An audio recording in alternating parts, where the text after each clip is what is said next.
نحمده ونصلي على رسوله الكريم أما بعد فأعوذ بالله من الشيطان الرجيم بسم الله الرحمن الرحيم والذين هم على صلواتهم يحافظون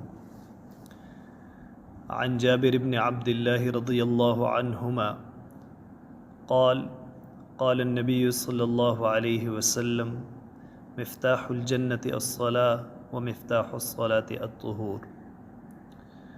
وعن انس رضی اللہ عنہ قال رسول اللہ صلی اللہ علیہ وسلم جعل قرۃ عینی فی الصلاة او کما قال النبی صلی اللہ علیہ وسلم.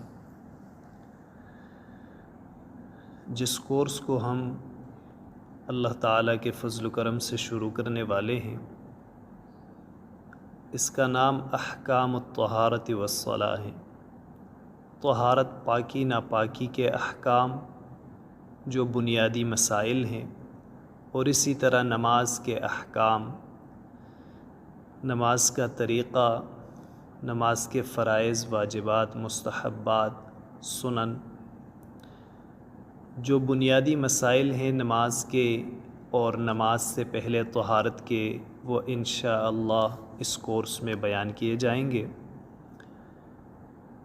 اس کورس کو شروع کرنے سے پہلے اس بات کو مد نظر رکھنا ہے کہ اللہ تعالیٰ نے مجھے اور آپ کو پڑھنے کی توفیق عطا فرمائی، اور گویا ہم طلب علم کے لیے اپنے آپ کو کچھ ایام کے لیے اور ایام کے کچھ حصے جو تقریباً آدھا گھنٹہ روزانہ کے حساب سے یا کچھ اوپر نیچے وقت دینا ہمارے لیے یہ محض اللہ تعالیٰ کی توفیق سے ہی ہوا ہے. اور چونکہ یہ طلب علم ہے تو اللہ تعالیٰ کے نبی نے طلب علم کرنے والوں کی جو فضیلت بیان کی ہے کہ اللہ تعالیٰ کے فرشتے طالب علموں کے لیے اپنے پر بچھاتے ہیں تاکہ یہ راضی رہے اپنے اس عمل پر. اور طالب علم کی جو شان ہے وہ حدیث مبارکہ میں ثابت ہے. نبی مبارک صلی اللہ علیہ وسلم نے اپنے صحابہ کو طالب علم کی قدر اور ان کے ساتھ اچھا سلوک کرنے کا حکم دیا. بہرحال اس کورس کو اس لیے ایک مرتب کیا کہ نماز کی اہمیت تمام عبادات میں بہت زیادہ ہے، اور یہ وہ عبادت ہے جو نبی مبارک صلی اللہ علیہ وسلم کو اوپر بلایا گیا اور وہاں پر یہ عظیم تحفہ دیا گیا، اور جن بنیاد پر وہ پورے اسلام کی جو چھت ہے، عمارت کھڑی ہے، ان میں سے ایک نماز ہے. اور نماز وہ عبادت ہے جس کے بارے میں نبی مبارک صلی اللہ علیہ وسلم اس دنیا سے پردہ فرماتے ہوئے بھی اس کی تاکید کر رہے ہیں اور اس کی نصیحت اور اس کی وصیت فرما رہے ہیں. آخری الفاظ جو نبی علیہ السلام کے زبان مبارک سے نکل رہے تھے دنیا سے پردہ فرمانے کے وقت، وہ نماز ہی کے تھے کہ نماز کا خیال رکھے اور اپنے جو ماتحت لوگ ہیں ان کا خیال رکھیں.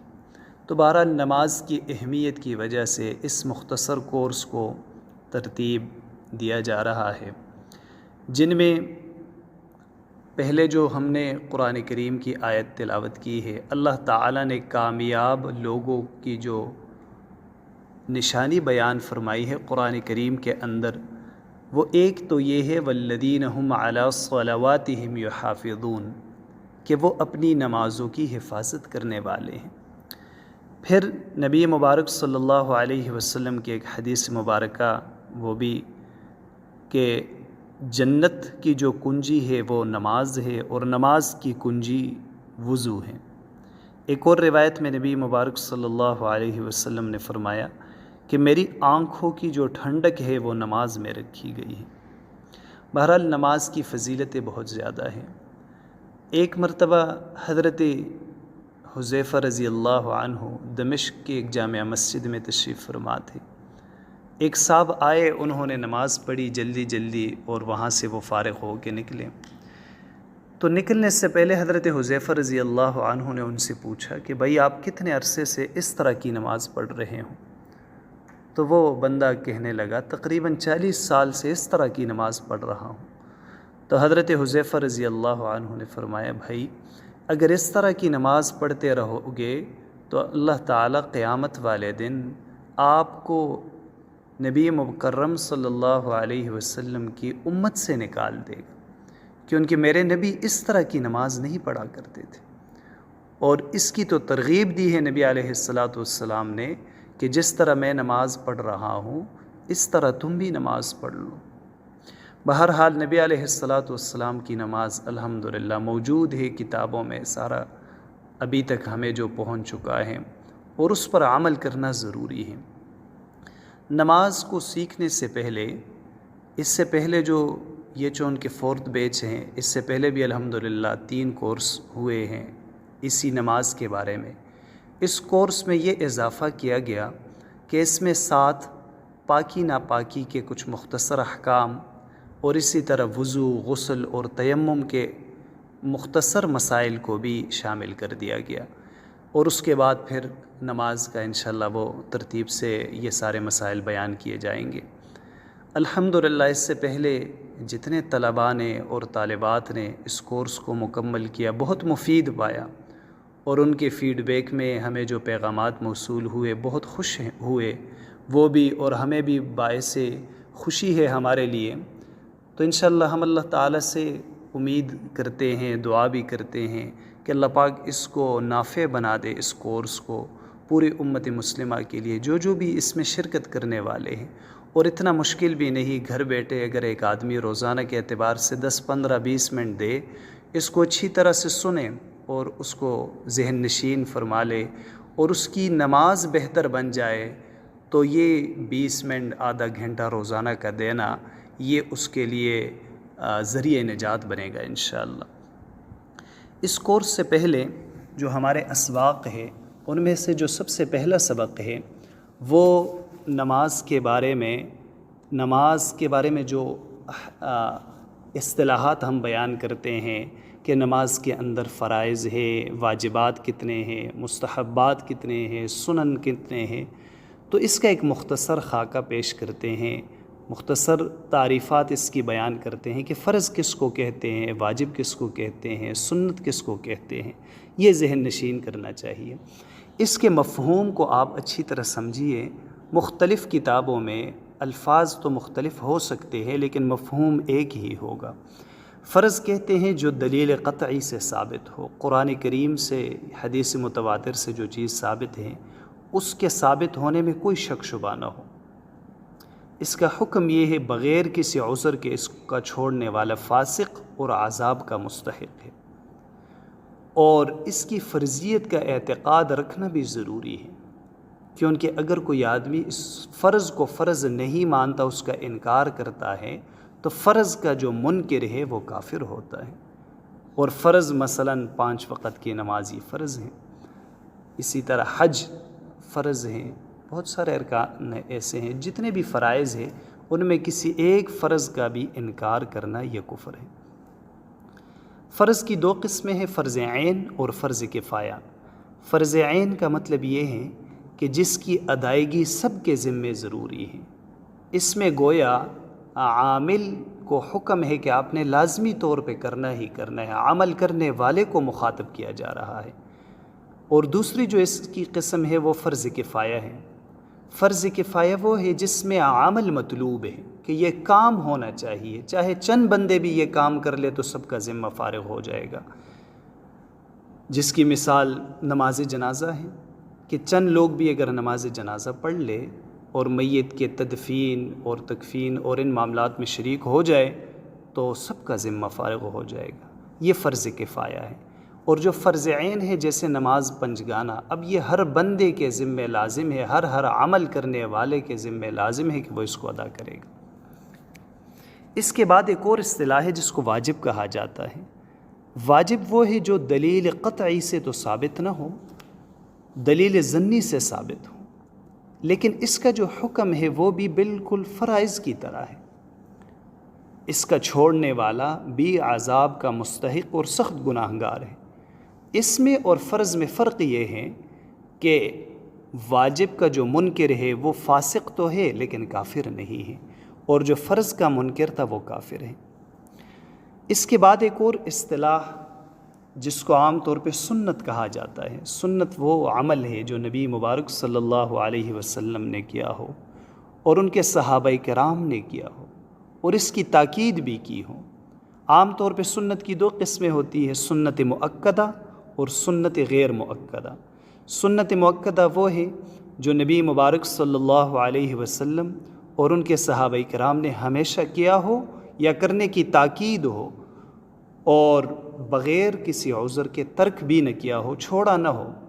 اس کا حکم بھی عملاً واجب کی طرح ہے، مطلب جس طرح واجب کو نہیں چھوڑنا چاہیے ایسا ہی سنت مؤکدہ کو بھی نہیں چھوڑنا چاہیے، چونکہ حضور نے اور ان کے صحابہ نے عام طور پہ اس کو کیا ہے، بغیر کسی عذر کو اس کو چھوڑا نہیں، اور اس کو چھوڑ دینا اور اس کی عادت بنا دینا یہ سخت گناہگار ہے وہ آدمی جو ہمیشہ کے لیے سنتوں کو چھوڑ رہا ہے اور فاسق ہے، اور علماء نے لکھا ہے کہ وہ نبی مبارک صلی اللہ علیہ وسلم کی شفاعت سے محروم بھی رہے گا۔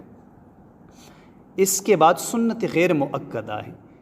یہ وہ سنت ہے جس کو نبی مبارک صلی اللہ علیہ وسلم نے اور صحابہ نے اکثر کیا ہو، کبھی کبھار بلا عذر بھی اس کو ترک کیا ہے، بغیر کسی عذر کے بھی اس کا چھوڑنا ثابت ہے۔ اس کے کرنے میں عظیم ثواب ہے اللہ تعالیٰ کی طرف سے، اور ترک کرنے میں گناہ نہیں ہے۔ ان سنت غیر مؤکدہ کو سنت زوائد بھی کہتے اور سنت عادیہ بھی کہتے ہیں۔ اس کے بعد ایک اور عام طور پہ جو مشہور ہے اصطلاح مستحب۔ مستحب کس کو کہتے ہیں؟ جس کو نبی مبارک صلی اللہ علیہ وسلم نے اور صحابہ کرام نے اور جو نیک لوگ ہیں اس امت کے انہوں نے پسند کیا ہے، اور اس کے کرنے میں ثواب ہے، نہ کرنے میں گناہ نہیں ہے۔ مستحب کو نفل، مندوب اور تطوع بھی کہتے ہیں۔ ایک اور اصطلاح ہے حرام۔ حرام کس کو کہتے ہیں؟ جس کی ممانعت دلیل قطعی سے ثابت ہو، قرآن کریم سے یا حدیث متواتر سے، اور حرام کا جو منکر ہے وہ کافر ہوتا ہے، بغیر عذر کے اس کا مرتکب وہ فاسق اور مستحق عذاب ہوتا ہے اس کو کرنے والا۔ اس کے بعد ایک اور اصطلاح ہے جس کو مکروہ کہتے ہیں۔ مکروہ کا معنی ناپسندیدہ ہے، اور ان چیزوں کو کہا جاتا ہے جن کے متعلق اجازت اور ممانعت دونوں کی طرف دلائل موجود ہو، اسی وجہ سے وہ مکمل طور پر حلال یا مکمل طور پر حرام اشیاء کے فہرست میں شامل نہیں ہیں، چونکہ ایسی چیزیں شریعت کی نظر میں حرام تو نہیں ہے لیکن ناپسندیدہ ضرور ہوتی ہیں۔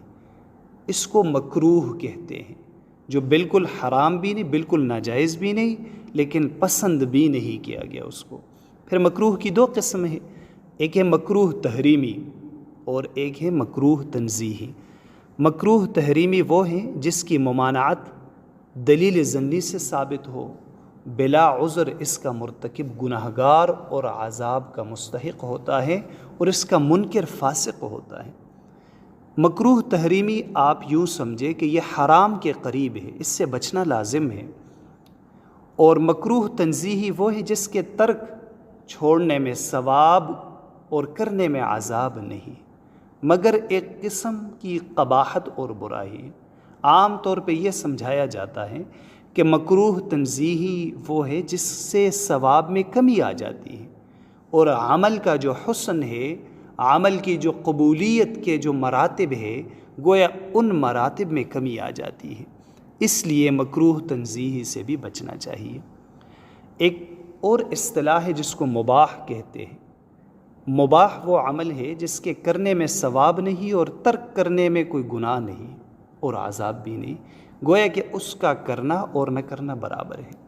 اللہ تعالیٰ مجھے اور آپ کو بھی اس پہلے سبق کو سمجھنے کی اور اس پر عمل کرنے کی توفیق عطا فرمائے۔ بہرحال ان اصطلاحات کو سیکھنا اس لیے لازم ہے کہ آگے اس پر بڑے مسائل مرتب ہیں۔ مثال کے طور پہ اگر فرض کی تعریف کا پتہ ہے تو فرض کے چھوڑنے سے وہ عمل ہوگی نہیں، چاہے وہ نماز ہے، چاہے وہ کوئی بھی عمل ہے جس کے اندر ایک فرض رکن رہ گیا تو وہ عمل ہی نہیں ہو۔ اور اگر کوئی سنت رہ جائے تو گویا وہ عمل تو ہو جائے گا لیکن اس کو کامل طریقے سے ادا نہیں کیا گیا۔ تو اس لیے شروع میں ان اصطلاحات کو ذہن نشین رکھنا چاہیے۔ اللہ تعالی ہم سب کو توفیق عمل عطا فرمائے۔